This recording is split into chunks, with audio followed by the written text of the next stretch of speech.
السلام عليكم ورحمة الله وبركاته. النهاردة هنتكلم في حلقة مهمة ومميزة جدا، وهنتعرف فيها على الفرق بين أهم المنشطات الجنسية زي الفياجرا، السيالس، والليفترا، والأدكونافيل، وهنعرف أهم التفاصيل الخاصة بكل مادة فعالة.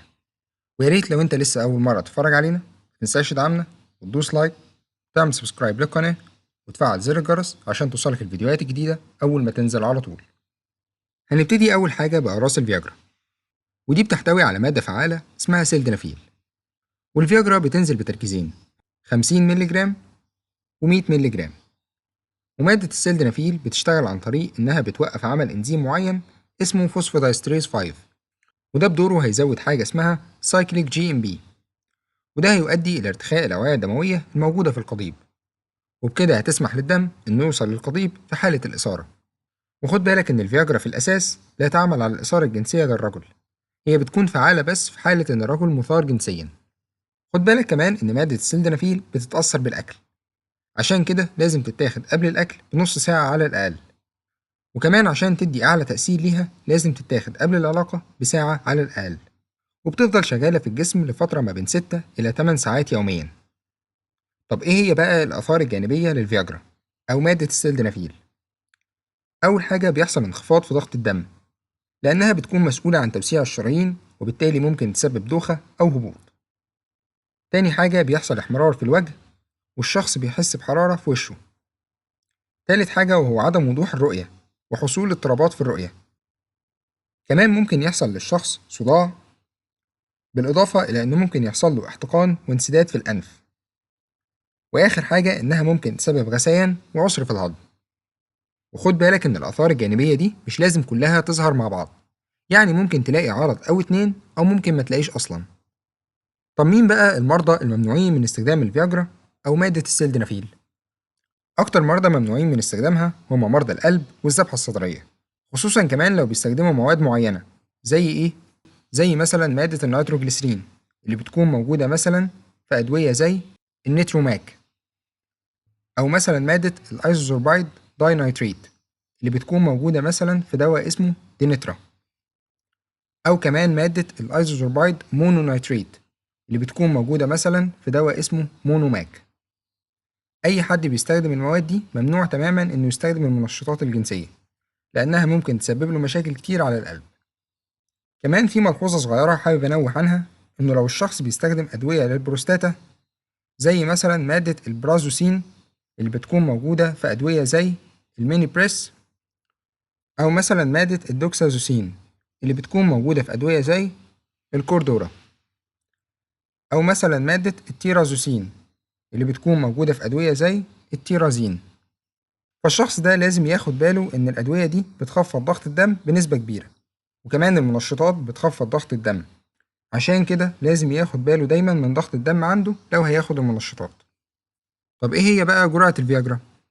جرعتها بتكون قرص بتركيز 25 مللي جرام إلى 100 مللي جرام مرة واحدة يوميا عند اللزوم، وزي ما قلنا في الأول بتكون قبل العلاقة بساعة على الأقل.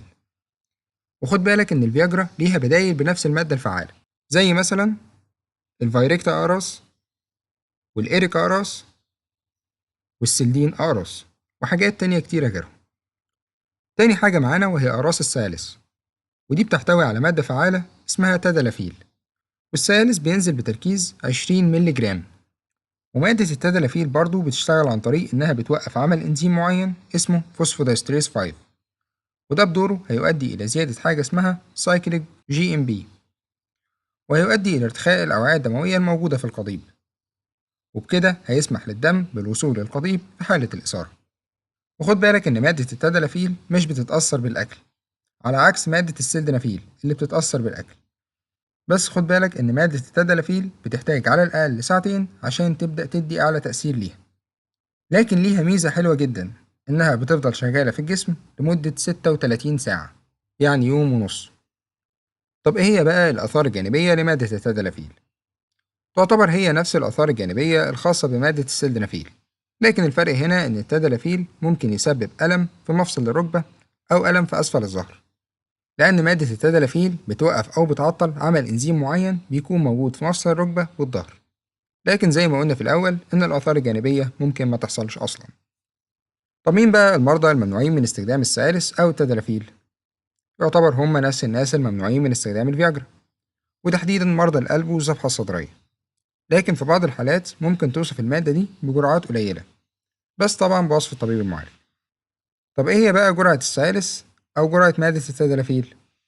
الجرعة بتكون قرص بتركيز 10 مللي جرام إلى 20 مللي جرام يوميا عند اللزوم، وطبعا بتكون قبل العلاقة بساعتين على الأقل، وممكن تقل الجرعة ل5 مللي جرام يوميا.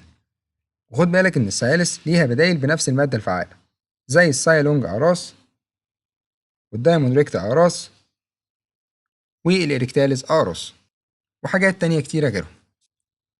تالت حاجة معانا وهي أعراس الليفترا، ودي بتحتوي على مادة فعالة اسمها فاردينافيل، والليفترا بتنزل بتركيز 5 مللي جرام و10 مللي جرام و20 مللي جرام.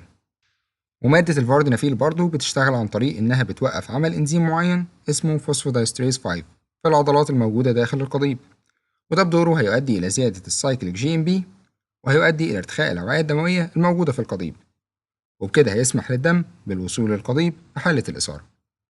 وخد بالك إن مادة الفاردينافيل بتتأثر بالأكل، عشان كده يفضل إنها تتاخد قبل الأكل بنص ساعة على الأقل، وبتكون أفضل من مادة السلدنافيل في حتة الأبزوربشن أو الامتصاص، وبتتاخد برضو قبل العلاقة بمدة تتراوح ما بين نص ساعة إلى ساعة، لكنها بتفضل شغالة في الجسم لفترة ما بين 8 إلى 10 ساعات يوميا.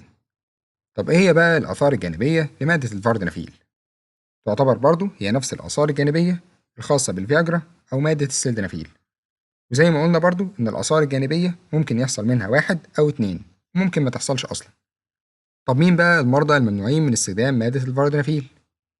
يعتبر برضو هم المرضى الممنوعين من استخدام مادة السلدنافيل، وتحديدا مرضى القلب والذبحة الصدرية، وممكن يوصف ليهم جرعات قليلة، لكن ده بيكون بوصف الطبيب المعالج بس. نيجي بقى لجرعة الليفترا أعراس أو مادة الفاردينافيل. جرعتها بتكون قرص من 10 مللي جرام إلى 20 مللي جرام مرة واحدة يوميا عند اللزوم.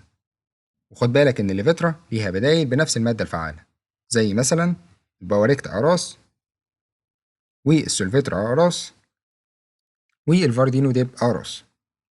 نيجي بقى لآخر حاجة معانا وهي الأدكونافيل، وده بيحتوي على مادة فعالة اسمها أفانافيل، وهتلاقيه بينزل بتركيزات 50 مللي جرام و100 مللي جرام و200 مللي جرام. ومادة الأفانافيل برضو بتشتغل عن طريق إنها بتوقف عمل إنزيم معين اسمه فوسفودايستريز 5 في العضلات الموجودة داخل القضيب، وده بدوره هيؤدي إلى زيادة السايكليك جي ام بي، وهيؤدي إلى ارتخاء الأوعية الدموية الموجودة داخل القضيب، وبكده هيسمح للدم بالوصول للقضيب في حالة الإثارة. وخد بالك إن مادة الأفانافيل مش بتتأثر بالأكل، وبتكون أسرع مادة فيهم من حيث الامتصاص، لأنها بتدي أعلى تأثير ليها بعد نص ساعة من أخذ الحباية، وبتفضل شغالة في الجسم لفترة ما بين 8 إلى 10 ساعات يوميا. طب إيه هي بقى الآثار الجانبية للأدكونافيل أو مادة الأفانافيل؟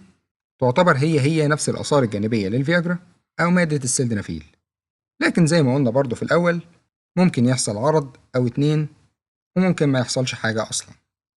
طب مين المرضى الممنوعين من استخدام مادة الأفانافيل؟ يعتبر برضو هم نفس المرضى الممنوعين من استخدام الفياجرا أو مادة السلدنافيل، وتحديدا مرضى القلب ومرضى الذبحة الصدرية.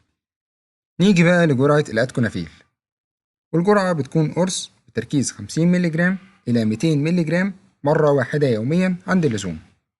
وخد بالك إن الأدكونافيل ليها بدايل بنفس المادة الفعالة، زي السبيدر أقراص والإيروفانافيل والإيزيريكت. وبكده نكون عرفنا الفرق بين أنواع النشاطات الجنسية وإيه هي أهم الفروقات اللي بينهم. وأتمنى إنك لو استفدت من الحلقة دي إنك تشيرها لكل الناس عشان يقدروا يستفادوا منها وتسهل عليهم كتير جدا. وفي النهاية سبحانك اللهم وبحمدك أشهد أن لا إله إلا أنت أستغفرك وأتوب إليك، والسلام عليكم.